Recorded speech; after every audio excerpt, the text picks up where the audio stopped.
오늘 이사야 본문은 이렇게 시작합니다. 보라, 어두움이 땅을 덮을 것이며 캄캄함이 만민을 가리우려니와.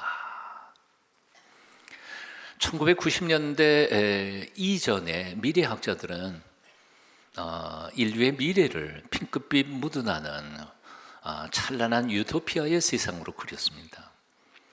하지만 1990년대 이후에 미래학자들은 오히려 정반대로 거꾸로 디스토피아의 세계가 다가오고 있다고 예언하고 있습니다. 그들의 글들을 읽어보면 할 말이 굉장히 많지만 그중에 그냥 몇 가지 우리가 이해할 수 있는 몇 가지만 짚어보면 이렇습니다. 첫째, 유전공학의 발달은 우리에게 정말 이득이 될 만한 긍정적 측면도 있지만 사실은 그 유전공학의 악용으로 말미암아 인류는 자멸할 가능성도 있다는 겁니다. 둘째로 로봇공학과 기계자동화, AI의 발달로 많은 사람들이 여유 시간을 많이 가질 수 있을 거라고 기대했는데 사실은 근로자들은 직장 자체를 빼앗기고 있습니다. 핵 오염으로 온 세계가 신음하고 있습니다. 지구는 국가 간 빈부격차가 점점 심해지고 하고 냉전 이후에 오히려 전쟁이 국지전은 더 많이 지구상에서 발생하고 있으며 인종 간의 갈등은 점점 더 심각해져 가고 있습니다. 국제 자본의 탐욕과 강대국들의 패권 경쟁으로 세계는 일촉즉발의 위기가 점점 더 높아지고 있다는 게 오늘의 우리의 현실입니다. 일본하고 지금 또 뭐라고 떠들고 있잖아요, 지금. 한마디로 오늘 이 시대는 죄악의 어둠과 사망의 그림자가 온 땅을 뒤덮고 있는 시대입니다. 인간의 탐욕이 빚어내는 온갖 비극, 인종 간, 나라 간 전쟁의 위협들이 그치지 않고 있으며 행복을 보장하며 만들어진 기계 문명, 과학 문명의 이기들이 오히려 인간들의 생명을 위협하고 있습니다. 교통사고율, 범죄의 발생률, 범죄의 흉포화, 온 지구상에서 점점 많아지고 있습니다. 하늘과 땅이 오염되고 기상이변으로 수많은 사람들이 죽어가고 있으며 4차 산업혁명의 파고는 전 지구적으로 우리의 삶의 근본을 뒤집어 놓고 있습니다. 그럼에도 불구하고 우리는 뾰족한 대안을 찾아내지 못하고 있습니다. 정신과 의사들과 상담 전문가들은 오늘을 이렇게 지적하고 있습니다. 50년 전보다 현대인은 실제로 죽음의 공포와 두려움을 훨씬 더 절실하게 느끼면서 살아가고 있는 것이 오늘 우리의 현실이라는 겁니다. 실로 오늘날 세상은 2500년 전 이사야 선지자가 예언했던 것처럼 어둠이 땅을 덮고 캄캄함이 만민을 가리우고 있습니다. 그런데 그런 암울한 시대를 예언한 2500여 년 전의 이사야는 놀라운 명령을 오늘 1절에서 우리에게 선포하고 있음을 봅니다. 일어나라, 빛을 발하라. 일어나라, 빛을 발하라. 이 깜깜한 어둠 속에서 하나님의 사람들은 일어나야 한다고, 빛을 발해야 한다고 명령하고 있습니다. 그리고는 그 이유를 다음 구절에 이렇게 설명합니다. 오직 여호와께서 내 위에 임하실 것이며 그 영광이 내 위에 나타나리니. 어떻게 이 칠흑같이 어두운 세상 속에서 우리같이 비겁하고 힘없고 연약한 존재들이 일어나서 빛을 발할 수 있겠습니까? 솔직히 말하면 우리에게는 그럴 만한 능력도 힘도 없습니다. 아니, 우리는 용기도 없습니다. 하지만 하나님께서 우리 가운데 임하시기만 한다면, 하나님의 영광이 우리에 나타나기만 한다면 우리처럼 무능하고 연약하고 비겁한 사람들조차도 일어나서 빛을 발할 수 있다는 것, 이것이 바로 이사야 선지자의 예언의 메시지의 핵심입니다. 다시 말해, 날로 어두워져가는 이 세상 속에서 우리가 빛을 발할 수 있는 단 하나의 이유가 있다면, 우리가 잘나서도 아니고 능력이 많아서도 아니고 조건이 좋아서도 아니라 오직 하나님, 전능하신 하나님, 천지를 지으신 창조주 하나님이 우리에게 임하시고 우리에게 영광의 빛을 쏘여 주시기 때문에 가능하다는 겁니다. 믿으십니까? 이런 이유 때문에 이 사연을 이렇게 선포하고 있는 겁니다. 오늘 본문 말씀을 조금 쉽게 풀었으면 이렇습니다. 일어나라, 빛을 발하라. 왜냐하면 그 이유는 내 빛이 이르렀고 여호와 영광이 내 위에 임하였기 때문이다. 렌스키라고 하는 성서신학자는 오늘 본문을 묵상하다가 이렇게 적습니다. 이사야는 지금 칠흑같이 어두운 새벽 하늘을 가르고 비추어 오는 태양빛처럼 세상의 어둠을 헤치고 찬란히 비추어 오시는 하나님의 영광의 빛을 바라보고 있는 것입니다. 깜깜한 새벽에 동력의 빛이 쫙 비치잖아요. 똑같이 영적인 눈을 떠 보면 세상이 깜깜할수록 하나님의 영광의 빛은 더 찬란하게 우리에게 비춰온다는 거죠.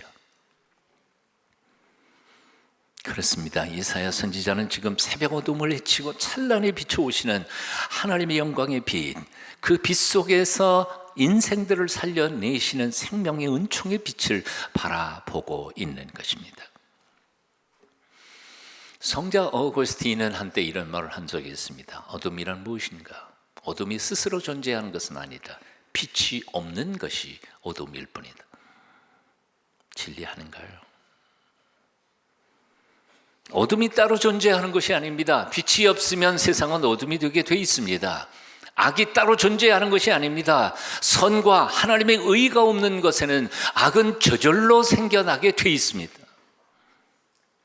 방 안의 어두움, 무엇으로 그 어둠을 쫓아낼 수 있을까요? 붙이질 않을까요? 아니면 물로 뿌릴까요? 촛불 하나 딱 켜놓으면 그 어둠은 물러가게 되어 있습니다. 우리 마음속에 있는 이 추한 마음들, 더럽고 추악한 욕심들, 이걸 무엇으로 쫓아낼 수 있을까요? 무엇으로 우리를 정결케 할 수 있을까요? 혈서를 쓰면 될까요? 혀를 깨무는 결심으로 새롭게 살기로 결단하면 될까요? 백일 기도하면 될까요? 해봤는데 안 됩니다. 저도 다 해봤거든요. 혈서도 써보고 다 해봤는데 안 되더라고요. 젊은 시절에 객기로. 안 돼요. 부패한 본성이 깊이를 뽑아낼 수 있는 방법이 인간의 노력에는 없어요. 하지만 거룩하신 성령님, 예수 그리스도의 정결한 깨끗한 영이 우리 마음 가운데 들어오셔서 우리의 마음을 통치하시는 순간부터 나도 모르는 사이에 내 마음은 서서히 하나님의 거룩함에 물들어가며 깨끗해져 가는 것을 우리는 경험하게 됩니다. 경험한 사람들은 알아요. 아멘이시죠? 내 노력으로 되는 게 아니에요.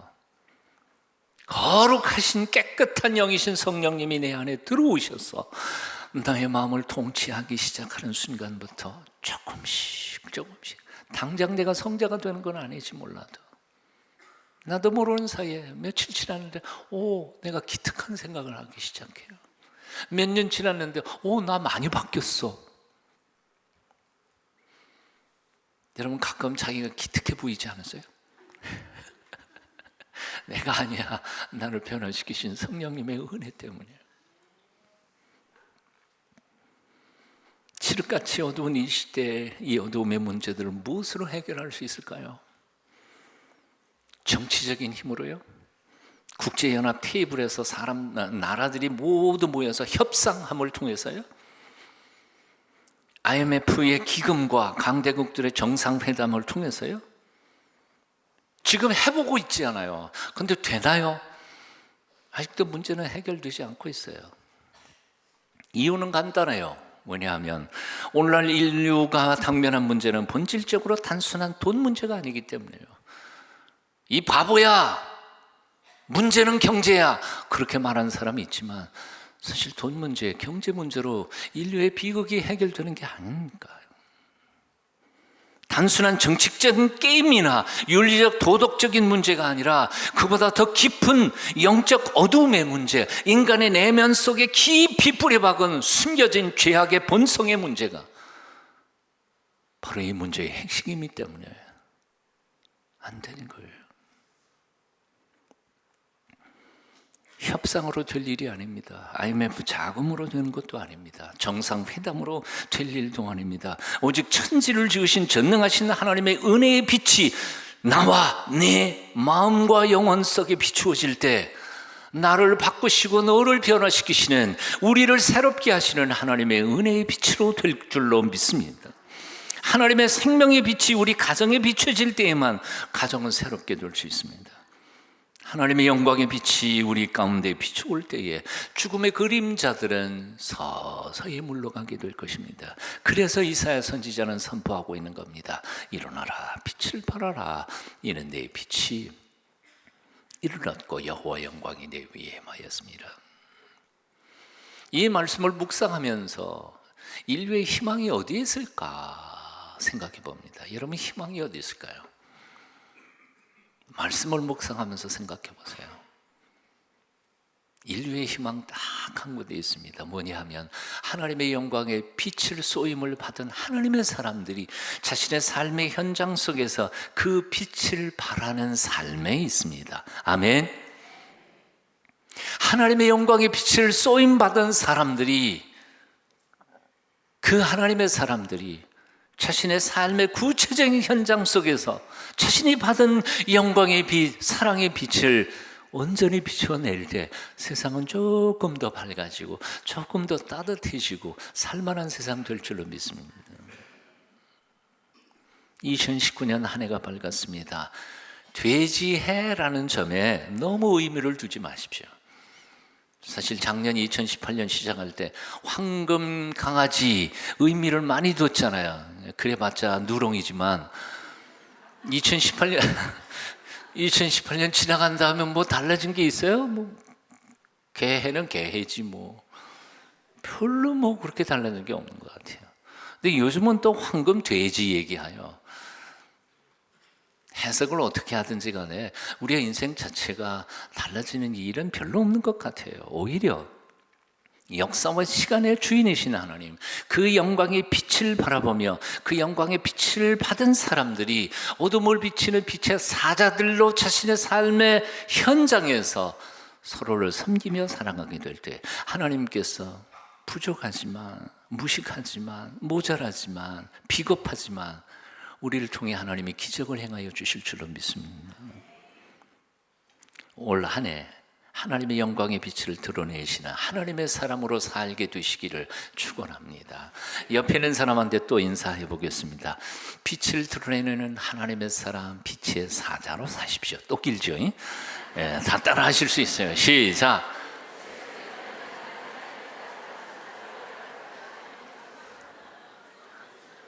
예.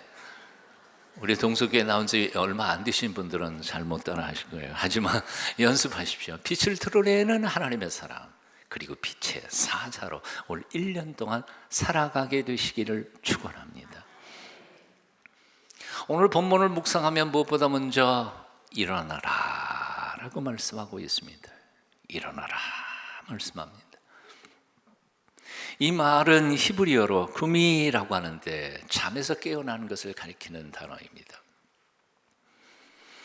이 말은 사무엘이 잠자던 사울을 깨울 때 쓰던 말이었습니다. 사무엘상 9장 26절에 이렇게 말씀합니다. 그들이 일찍이 일어날새 동틀 때쯤이라 사무엘이 지붕에서 사울을 불러 이르되, 같이 읽어보실까요? 시작. 일어나라, 내가 너를 보내리라. 이 말은 아람 군대가 이스라엘을 쳐들어오기 위해서 군인들을, 자고 있는 군인들을 깨울 때 사용했던 단어입니다. 히브리어로. 이 말은 기드온이 300명 용사 푹 오밤중에 깨워서 적진에 투입될 때 그 300명 용사를 깨우던 성경 구절이 히브리어로 바로 이 이야기입니다. 똑같은 단어예요. 즉 다시 말하면 여기 이 말은 앉아있던 사람 보고 일어나라 그런 뜻이 아닙니다. 쿨쿨 잠자고 있는 사람에게 깨워서 제정신 차리고 삶의 현장에 뛰어 들어가라고 하는 명령입니다. 그렇습니다. 새해가 밝았습니다. 이제는 작년에 그냥 정신없이 세속의 잠을 자던 잠에서 깨어 일어나야 합니다. 교만의 잠, 태만의 잠, 자기도취와 현실 도피의 잠에서 깨고 일어나야 합니다. 현실을 직시하고 바로 서야만 합니다. 그래야만 우리는 이 혼란한 시대를 똑바로 서고 똑바로 갈 수 있게 될 줄로 믿습니다.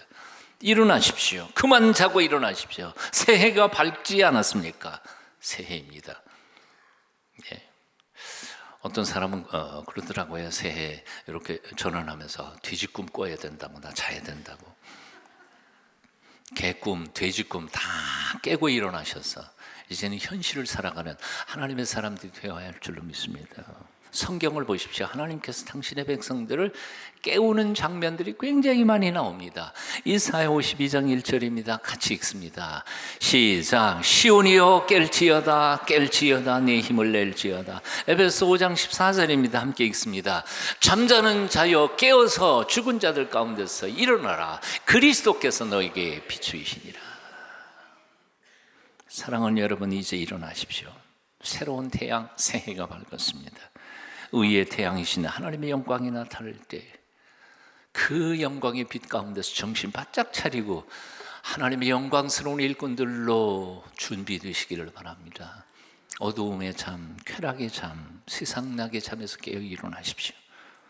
사무엘의 소리를 듣고 사울이 일어났던 것처럼, 기드온의 소리를 듣고 300명 용사가 일어났던 것처럼 정신을 차리고 하나님의 부르심 앞에 달려나가 하나님의 마음껏 기적의 종으로 쓰실 수 있는 준비된 용사들이 되시기를 축원합니다. 자, 그런가 하면 오늘 본문은 두 번째로 이렇게 명령합니다. 빛을 발하라. 빛을 발하라. 히브리어로 오리 하는 말입니다. 여기 우리가 본문을 주의 깊게 읽어야 할 게 있습니다. 1절에서 내 빛이 임하였다. 3절에서 열방이 내 빛으로, 열방이 내 광명으로 나오리라 하고 기록되는 말씀 때문에 사람들은 착각합니다. 오, 내가 빛인가? 그리고 내가 적어도 내게 빛이 있는가? 나의 빛으로 세상을 비추어야 하는가? 하고 착각한다는 말입니다. 하지만 여기 본문에 나오는 히브리어 오리라고 하는 단어는 이사야 선서 전체에서 딱 3번밖에 등장하지 않는 아주 독특한 단어, 쓰임새로 쓰였습니다. 오늘 본문과 그리고 27장 11절과 60장 19절 이하에 나옵니다. 영어로 그냥 번역하면 light, 빛이 아니고요, the light, 즉 정관사가 붙어있는 그 빛이라는 겁니다. 그냥 일반적인 빛이 아니에요. 그 빛이에요. 다시 말하면 우리 빛이 아니라 하나님께로부터 쏘여지시는 하나님의 영광의 빛인 그 빛을 가리키는 단어입니다. 그렇습니다. 본래 우리는 빛이 아닙니다. 그리고 우리에게는 빛이 없습니다. 하나님만이 우리의 온전한 빛이시고 하나님의 빛만이 우리에게 비춰질 수 있습니다. 이사야 60장 19절은 이렇게 말씀합니다. 오직 여호와가 내게 영원한 빛이 되며, 누가? 여호와가 우리에게 영원한 빛이 되며 내 하나님이 내 영광이 되리니. 그렇습니다. 하나님만이 우리의 빛이십니다. 하나님만이 우리의 영광이십니다. 시편 50편 2절에서도 말씀합니다. 온전히 아름다운 시온에서 하나님이 빛을 비추셨도다. 누가 시온에서 빛을 비춰요? 하나님이 하시는 겁니다. 자, 그런데도 성경을 또다시 펼쳐서 다시 읽어보면 정반대의 얘기도 나옵니다. 그 빛이신 하나님께서 당신의 백성들을 불러내어 당신의 빛을 비춰주시고는 너 이제 나가서 세상에 빛을 비추어라 라고 명령하고 있다는 사실입니다. 이사야 49장 6절입니다. 그가 이르시되 내가 나의 종이 되어 야곱의 지파들을 일으키며 이스라엘 중에 보존된 자를 돌아오게 할 것은 매우 쉬운 일이라. 그 구원은 별로 그리 어려운 일이 아니다. 더 어려운 것은 바로 그 다음에. 같이 읽어봅니다. 내가 또 너로 이방의 빛을 삼아 너의 구원을 베풀어서 땅끝까지 이르게 하리니. 뭐라고요? 하나님이 우리를 이방의 빛으로 삼아 주시겠다는 거예요. 그리고 빛을 이방의 빛이라고 명령하고 계시는 거예요. 에베소 5장 8절에서 사도 바울은 이렇게 말하고 있습니다. 너희가 전에는 어둠이었더니, 같이 읽어봐요. 너희가 전에는 어둠이더니 이제는 주 안에서, 와, 감동 좀 받으세요. 옆에 있는 사람 얼굴 쳐다보시면서 이렇게 고백하겠습니다. 세상에 내가 빛이래요.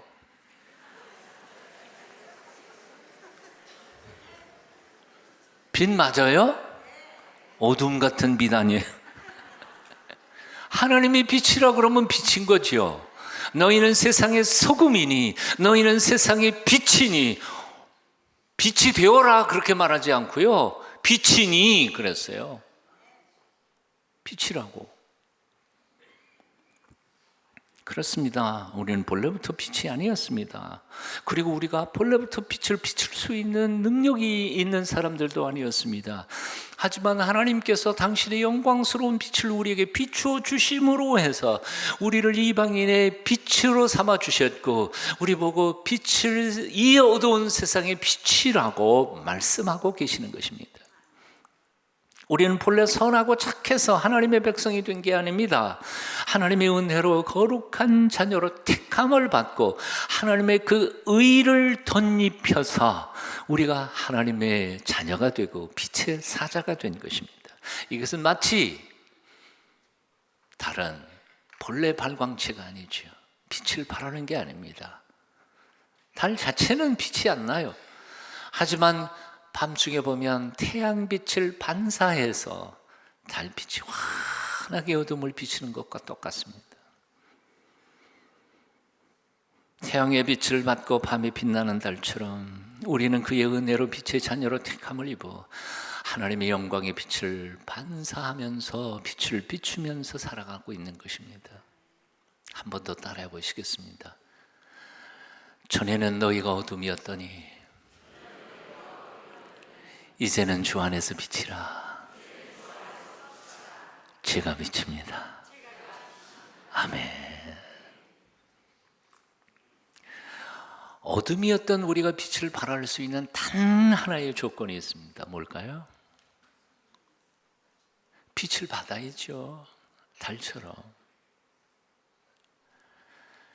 빛이 아닌 물체가 빛을 발할 수 있는 것은 빛을 받는 것뿐이에요. 사랑 없는 자가 사랑할 수 있는 것은 사랑부터 먼저 받아야 돼요. 사랑 없는 사람이 어떻게 사랑할 수 있겠어요?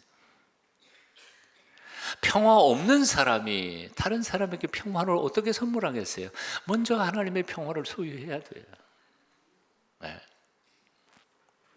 먼저 받아야 합니다.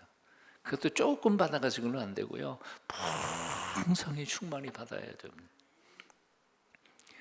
모세는 80세의 호렙산에서 가시던 불 가운데 타던 불꽃 가운데서 하나님의 영광의 빛을 보았습니다. 사도 바울은 다메섹으로 가던 길목에서 부활하신 예수님의 영광의 빛 아래에 쏘임을 받았습니다. 그것처럼 우리도 그분의 영광의 빛을 받아야 합니다. 그 넘치는 은혜의 빛을 쏘임을 받아야 합니다. 그럴 때 놀라운 변화는 우리 삶 속에 이루어지기 시작하는 겁니다. 그 하나님의 영광의 빛이 비춤을 받은 자들은 얼굴이 달라집니다. 성격과 삶이 달라집니다. 생각과 마음이 변하고 거룩한 하나님의 사람들이 됩니다. 연초에 모 방송국에서 100세 된 이 김영석 교수의 5부작으로 방송에 나가는 걸 다 보지는 못했고 중간에 보다가 재밌는 장면 하나만 봤습니다. 그게 뭔지 아세요? 김영석 교수하고 동기 동창인 김수환 추경하고 사진 찍은 거 이렇게 보여주면서 김영석 교수가 뭐라 그래요? 어렸을 때 김수환은 참 못생겼어요. 그래서 우리가 보기에도 그 사진에 김수환은 못생겼어요. 그런데 그가 한평생 하나님의 영광의 빛과 가운데 살다가 보니까 지금은 떠나셨습니다만 얼마나 인자해요. 얼마나 밝아요. 얼마나 행복해 보이세요. 김수환 추기경이요. 어떻게 그럴 수가 있었어요? 한평생 하나님의 영광의 빛을 쏘이다가 보니까 그렇게 바뀌는 거예요. 그러니까 여러분, 자기 얼굴이 못생겼다, 뭐 이상하다, 그렇게 걱정할 필요 하나도 없어요. 하나님의 영광의 빛이 쏘일 때에는 못생긴 얼굴도 정말 아름다운 얼굴이 될 겁니다. 저처럼. 평생 하나님의 영광의 빛을 쏘이다가 보니까 이 정도만큼이라 되지.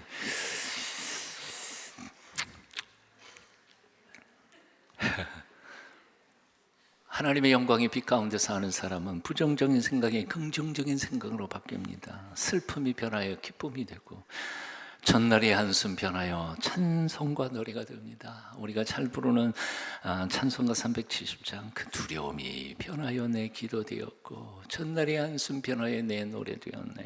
주님을 찬송하면서 할렐루야 할렐루야, 내 앞길 멀고 험해도 나 주님만 따라가리. 자, 우리 찬송가 370장 2절만 같이 찬양할까요?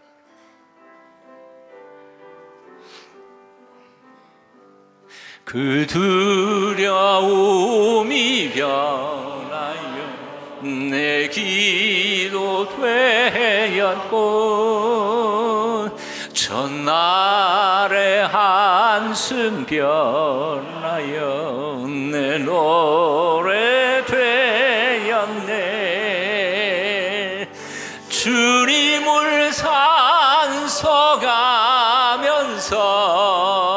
할렐루야 할렐루야, 내 앞길 멀고 험해도 나 주님만.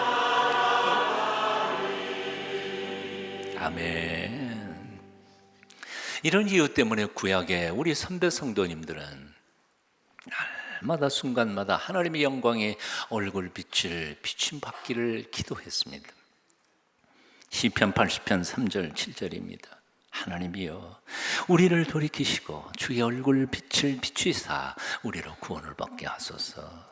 7절도 있습니다. 만군의 하나님이여, 우리를 돌이키시고 주의 얼굴을 빛을 비추사 우리로 구원을 얻게 하소서. 7절 기도하는 마음으로, 우리도 소원하는 마음으로 한번 읽어보실까요? 시작. 만군의 하나님이여, 우리를 돌이키시고 주의 얼굴 빛을 비추사 우리로 구원을 얻게 하소서. 고린도후서 4장 6절입니다. 같이 읽습니다. 어두운 데서 빛이 비치리라 하시던 그 하나님께서 예수 그리스도의 얼굴에 있는 하나님의 영광을 아는 빛을 우리 마음에 비추셨느니라. 아멘. 사랑하는 여러분, 무엇보다 이 신년 벽두에 결심하고 결단하고 플랜 세우고 하는 것보다 가장 중요한 기도가 딱 하나. 하나님, 올 한 해 동안 당신의 얼굴 빛을 내게 비추어 주시고 영광의 빛 가운데 제가 그 은혜 안에서 승리하게 도와주십시오. 기도하는 여러분 기도 다 되시기를 축원합니다.